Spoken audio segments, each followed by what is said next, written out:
Leyenda: la incestuosa casa de los Rubalcaba. Horrendo relato de lo ocurrido en una casona que aún hoy levanta sus viejos muros en la que conocemos por la calle de Uruguay número 92. Se tratan de hechos monstruosos que dieron fama siniestra a la casa de los Rubalcaba, allá en el primer cuarto del siglo XVII. Allá por el año de 1628, es decir durante la primera cuarta parte del siglo XVII, piratas holandeses habían desembarcado en el puerto de Acapulco, muchas familias hispanas huyeron a las selvas escondiendo sus tesoros e hijas. Sin embargo, los piratas al mando del audaz capitán Spielberg se marcharon sin causar daño, tomaron víveres, vinos, frutas e hicieron agua dulce y se marcharon en paz. Por esos mismos días, por el canal de las Bahamas, merodeaba otro pirata sanguinario llamado Pedro Hain. Este andaba en pos de naves españolas y portuguesas para arrebatarle sus tesoros. El pirata llevaba diestros artilleros y pesados cañones en ambas bandas. Así, el 19 de septiembre los piratas se apoderaron de una nave española que llevaba 12 millones de pesos fuertes. Por ese tiempo era virrey en Nueva España don Rodrigo Pacheco y Osorio, marqués de Cerralbo, y todos los habitantes estaban preocupados por la presencia y hazañas de los piratas. En aquellos días vivía en la calle que se llamó de Ortega, de Tiburcio, San Agustín, de Don Juan Manuel, Valvanera, San Román, Puerta Falsa de la Merced, Santiaguito y que hoy conocemos por Uruguay, un riquísimo anciano llamado Don Servando de Sáenz y Rubalcaba, quien era dueño de 2 minas de oro y una de plata, cuyas vetas producían más cada día, y cuanto más tenía más avaro se hacía, y su sed de atesoramiento también, evitaba el pago de diezmos y eludía llevar su metal a la casa del apartado. El anciano era viudo y tenía 2 hijos. Manuel de 26 años y Paz de 19, pero a pesar de su abundante riqueza no les compraba nada de ropa, la poca que tenían eran casi harapos, apenas les daba de comer y no tenían criados. Don Servando, teniendo conocimiento de los piratas que acechaban los océanos, y el solo hecho de pensar en que su fortuna fuera robada, se dio a la tarea de una intensa actividad. Preparó una mezcla y había comprado varios cientos de ladrillos de barro cocido, piedra y tezontle, llevó argamasa, materiales y herramientas hasta el interior de su recámara, y pese a su avanzada edad y a su escaso conocimiento de albañilería, comenzó a levantar un muro. Varias semanas después, una carreta entraba a la capital de Nueva España. Al peso de la madrugada nadie osaba curiosear. El vehículo de tracción animal se detuvo ante la casa de don Servando, y el caballero llamó a la puerta dando 3 golpes como señal. El anciano salió a indagar quién llamaba, después con gran sigilo empezaron a descargar la preciada carga de la carreta, que eran nada menos que lingotes de oro y plata, que iba anotando meticulosamente en una libreta. Después de algunas horas de trabajo, lograron descargar todos los lingotes del carromato, y al poco tiempo fueron obligados a salir de la casa. Casi al alba, don Servando había logrado meter a su recámara todos los lingotes del metal recibidos la noche anterior y después abría un cuarto secreto, el mismo que construyera en el fondo de su alcoba, y en una tercera maniobra los guardaba en un cuarto secreto junto con el resto de lo que ya tenía. Concluido su trabajo, se retiró a dormir vigilando su valioso tesoro. Al mediodía llegó Pelayo, que era su administrador, para recibir órdenes de trabajo. Después de haber terminado sus labores, por órdenes de su patrón le comentó que muchos mancebos deseaban pedirle en matrimonio a su hija. Al escuchar tal cosa, el anciano se levantó furioso, como si lo hubieran movido al impulso de un resorte, alegando que jamás daría en matrimonio a su hija.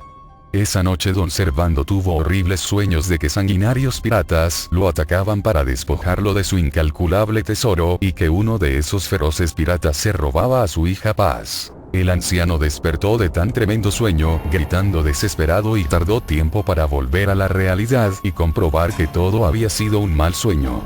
El resto de la noche ya no pudo dormir pensando en su hija, en su tesoro y en todo. Ya para el amanecer su mente enferma había ideado un plan incestuoso y perverso. En cuanto se levantó mandó llamar a sus 2 hijos y dijo que para que un aventurero no se hiciera de su fortuna debían casarse entre ambos.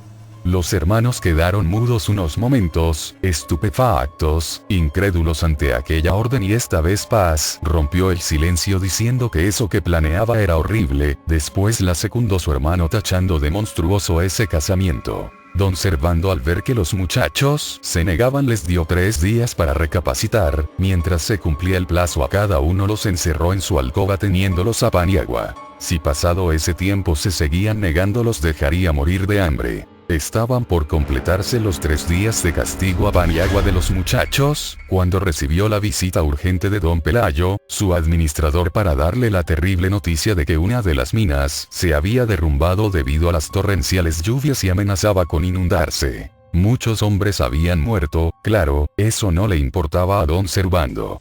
1 hora después el viejo cerraba precipitadamente su casa con las más fuertes cerraduras y cadenas que había, y sin preocuparle nada más que su querida mina, ordenó a su administrador partir en el acto. El anciano se dedicó en cuerpo y alma a la titánica tarea de despejar la mina de derrumbes y cadáveres. Sin importarle la lluvia, dirigía los trabajos de desagüe del mineral, el cual duró varios días, con la consecuencia de que don Servando cayera gravemente enfermo, y ante la imposibilidad de trasladarlo a la capital, don Pelayo lo atendió en su casa. 3 meses después, ya aliviado completamente, el anciano regresó a la capital, y lo primero que hizo fue corroborar que las cerraduras estuvieran intactas. Después fue al cuarto secreto donde guardaba sus lingotes de oro y plata, y por último fue a abrir la puerta de cada cuarto de sus hijos. Encontró a ambos muertos, descarnados, en una posición de angustia sobre el suelo. Los pobres desdichados habían muerto de sed y hambre, y las larvas se los habían comido, quedando solo horripilantes despojos y evidencia de una terrible agonía. El cruel avaro, lejos de condolerse por la muerte de sus hijos, estalló en risotadas, pues así ya no iba a tener que gastar en ellos un centavo. Nada había más importante para el viejo que su tesoro. Casi perdiendo el juicio, colocó los esqueletos de sus hijos a la mesa y fingía hablar con ellos, convivir. Don Servando era tan miserable que cocía un caldo a base de hueso de jamón que le duraba meses. Y lo acompañaba con vino. Una de las minas aumentaba su producción, así del mismo modo la codicia del anciano y su locura.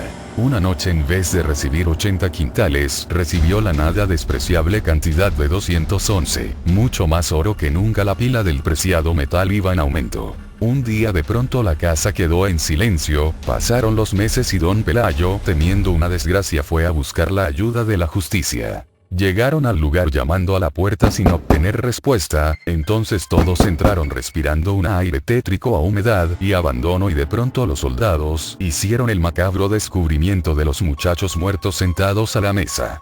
A los despojos se les dio sepultura, pero de don Servando nunca se supo nada. Pasaron los años y la casa se convirtió en ruinas. En la segunda mitad del siglo XVII se funda el mayorazgo de los Cortina, y esta familia compra la casona. En 1725 doña María Ana de Gómez de la Cortina hereda el condado de su apellido y se casa con Vicente, y aunque son dueños de inmensa fortuna y el mayorazgo, un golpe de suerte los hace todavía más ricos, pues al derribar la puerta secreta hallan la fabulosa fortuna y el esqueleto de don Servando, que murió sepultado por su querido oro. Esto es lo que sucedió en esta casa, que hoy podemos ver con el número 92 de las calles de Uruguay, y hasta la fecha se le conoce como Palacio de los Condes de la Cortina, y de la macabra leyenda no queda sino el terror y un amargo recuerdo.